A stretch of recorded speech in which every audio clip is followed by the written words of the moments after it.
नमस्ते, मैं राशि जहांगीर। आज पढ़ेंगे कक्षा 8 की हिंदी, जिसमें पाठ नंबर 5 चींटियों की अनूठी दुनिया। इस पाठ के लेखक अरविंद कुमार सिंह। देखिए, चींटियों की अनूठी दुनिया पाठ। पत्रों की दुनिया भी अजीबोगरीब है और उसकी उपयोगिता हमेशा से बनी रही है। पत्थर जो काम कर सकते हैं वह संचार का आधुनिकतम साधन नहीं कर सकता है। पत्थर जैसा संतोष फोन या SMS का संदेश कहाँ दे सकता है। पत्थर एक नया सिलसिला शुरू करते हैं और राजनीति, साहित्य तथा कला के क्षेत्रों में तमाम विवाद और नई घटनाओं की जड़ भी पत्थर ही होते हैं। दुनिया का तमाम साहित्य पत्थरों पर केंद्रित है और मानव सभ्यता के विकास में इन पत्थरों ने अनूठी भूमिका निभाई है। दुनिया का अर्थ है संसार, अजीबोगरीब का अर्थ है विचित्र, आश्चर्यजनक, आधुनिकतम का अर्थ है सबसे नए, संतोष का अर्थ है चैन, अनूठी का अर्थ है बेजोड़, अनोखी, भूमिका का अर्थ है योगदान। लेखक ने बताया कि फोन, SMS आदि पत्रों का स्थान नहीं ले सकते हैं। मानव सभ्यता के विकास में भी पत्रों का बहुत बड़ा हाथ रहा है। पत्रों का भाव सब जगह एक सा है, भले ही उसका नाम अलग अलग हो। पत्थर को उर्दू में खत, संस्कृत में पत्थर, कन्नड़ में कागज, तेलुगु में उत्तरम, जाबू और लेख तथा तमिल में कड्डित कहा जाता है। पत्थर यादों को सहेज कर रखते हैं, इसमें कोई संदेह नहीं है। हर एक की अपनी पत्थर लेखन कला है और हर एक के पत्रों का अपना दायरा का अर्थ है सीमा, क्षेत्र। दुनिया भर में रोज करोड़ों पत्थर एक दूसरे को तलाशते का अर्थ है खोजते हुए तमाम ठिकानों पर पहुंचते हैं। भारत में ही रोज 4.5 करोड़ चिट्ठियां डाक में डाली जाती है, जो साबित करती है कि पत्थर कितने अहमियत रखते हैं। अहमियत का अर्थ है महत्व रखते हैं। इस गद्यांश में लेखक पत्रों के विभिन्न नाम और उसके महत्व को बताते हैं। देखिए, पंडित जवाहरलाल नेहरू ने सन 1953 में सही ही कहा था कि हजारों सालों तक संचार का साधन केवल हर कार्य, रनर्स या फिर तेज। हर कार्य का अर्थ है वह व्यक्ति जो पहले के समय में पैदल चलकर संदेश पहुंचाते थे। घोड़े रहे हैं, उसके बाद पहिए आए, पर रेलवे और तार से भारी बदलाव आया। तार ने रेलों से भी तेज गति से संवाद पहुंचाने का सिलसिला शुरू किया। अब टेलीफोन, वायरलेस और आगे रेडार, दुनिया बदल रहा है।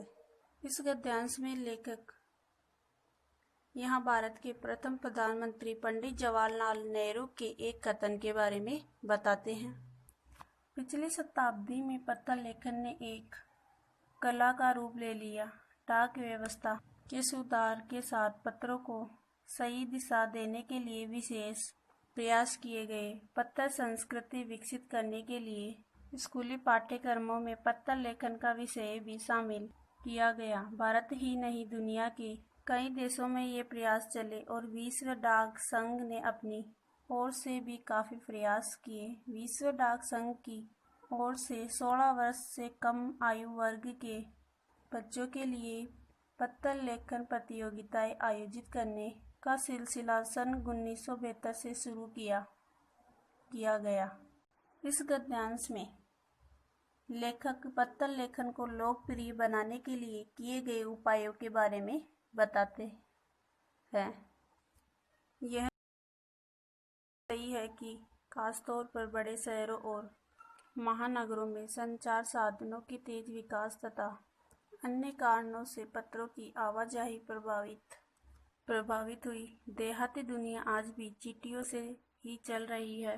फैक्स, ईमेल, टेलीफोन तथा मोबाइल ने चिट्ठियों की तेजी को रोका है, पर व्यापारिक डाक की संख्या लगातार बढ़ रही है।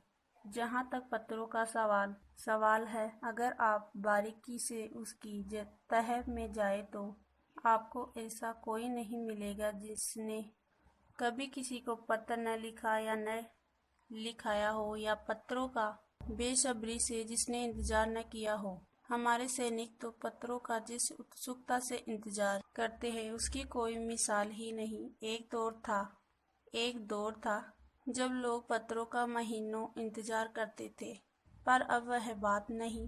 परिवहन साधनों के विकास ने दूरी बहुत घटा दी है। पहले लोगों के लिए संचार का इकलौता साधन चिट्ठी ही थी, पर आज और भी साधन विकसित हो चुके हैं।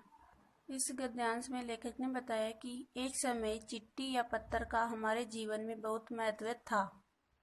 आज देश में ऐसे लोगों की कमी नहीं है जो अपने पुरखों का अर्थ है पूर्वज, पुरखों की चिट्ठियों को सहेज का अर्थ है संभाल कर, सजोकर विरासत के रूप में रखे हुए हो, या फिर बड़े बड़े लेखक, पत्रकारों, उद्यमी, कवि, प्रशासक, सन्यासी या किसान, इनकी पत्र रचनाएं अपने आप में अनुसंधान का विषय हैं। अगर आज जैसे संचार साधन होते तो पंडित नेहरू अपनी पुत्री इंदिरा गांधी को फोन करते, पर तब पिता के पत्र पुत्री के नाम नहीं लिखे जाते जो देश के करोड़ों लोगों को प्रेरणा देते हैं। पत्रों को तो आप सहेज कर रख लेते हैं, पर SMS संदेशों को आप जल्दी ही भूल जाते हैं। कितने संदेशों को आप सहेज कर रख सकते हैं?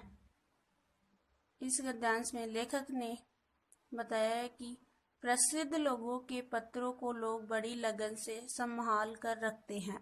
यह पाठ ही समाप्त करते हैं, आगे देखेंगे इस पाठ के बारे में। धन्यवाद।